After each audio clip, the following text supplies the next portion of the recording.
My name is Navy Chief Petty Officer Julius McManus.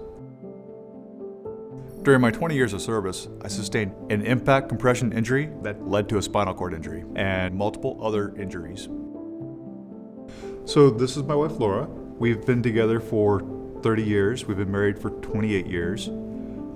We met actually through a mutual friend at a gym. We met before he actually joined the Navy. I was part of that decision of him deciding that he wanted to do something different, and we agreed we would give it a go with a long distance relationship, not knowing where he was going to end up. We just decided to make it work. Of course, being young and not ever dealing with the military, neither one of us had any idea what we were getting into, but we've definitely made the best of it and really enjoyed the time that he was in and all the different places we live. Served in the Navy for 22 years. I chose Navy in particular just out of that sense of family pride. My brother had served, both my father had served. Seemed like the right option. I had a very non-traditional career path. So we started out in 1997 and I went to the submarine community where I was a machinist mate auxiliary man. Had not had any experience with Navy diving, didn't really know what the job was. Really loved the idea of the job. It was very similar to what I was doing, but I'd be able to do it in the water instead of in the hull. To progress my career, we had discussed an option to deploy with Naval Special Warfare Unit 3 out of Bahrain. And we didn't realize how life-changing that tour was going to be. Within 45 days of landing in Bahrain, I'd made my first deployment to Iraq. So we were doing various convoy operations and different things. And one particular, we'd gotten out to Rawa with the convoy stuff, and we left the vehicles there, and we needed to get to Haditha. So we asked around and found two Marines that were flying back to Al Asad that could slow down and allow us to do a fast rope insertion about two kilometers outside of Haditha. And when you do a fast rope insertion, it's a 40 to 60 foot rope. Theirs was on the shorter side of 40, and somebody had trimmed it. And so I was the first guy down the rope. And so I went down and I had a kind of a hard landing. In that hard landing with full kit and my gear, I had a compression injury in my lower spine. After my 14 months for up, I went to the experimental dive unit in Panama City Beach and started working in saturation diving, not realizing quite the physiological toll that was going to take, because we're doing really deep depths up to upwards of 1,000 feet of seawater. The nitrogen starts becoming very toxic to the body at about 99 feet, so we changed it out and we use helium instead. Well, helium's a smaller bubble. If you have pre-existing injuries, there's a high probability that the bubbles can get stuck. And we didn't think anything of it.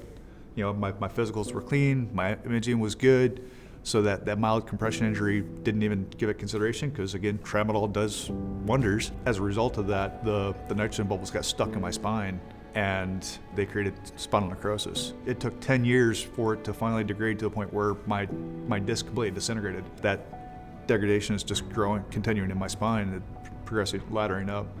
So we've lost more function. I've been in a chair for 3 years now. So we worked with an architect, and in 2020 we built a house, or had a house built to ADA standards.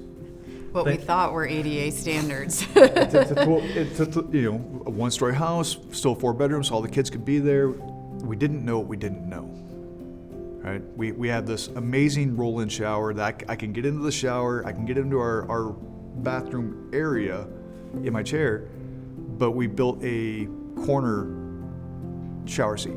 I can't transfer to the shower bench because we didn't know. I got 3 different grab bars I use to be able to transfer from my chair onto a stool, onto the toilet so I can use the restroom. And then we've got a third of the house I can't even get into. There's a portion of the kitchen that I can't even access. So although I have a ramp to get up to the door, I have to go over an 1.5-inch threshold to come in and out of the house. So on days where my TBI is more active than others, and so I don't have the grip strength, I can't get in and out of the house. Homes for Our Troops is life-changing. Just to be able to be in a space where he can be independent. Because I know there's days that he feels like a burden, and I don't want him to feel that way. He's not, but he needs that. He needs his life back. Homes for Our Troops is a lifesaver because it gives us an opportunity to not just deal with today, but it gives us an opportunity to have a life and look forward to a future where we can be financially stable. It's a place where we can have our life in the best possible way. For anybody that supports this program, the biggest thing is thank you.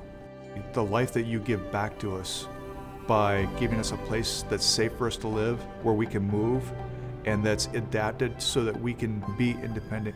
That means more than what a thank you can ever express.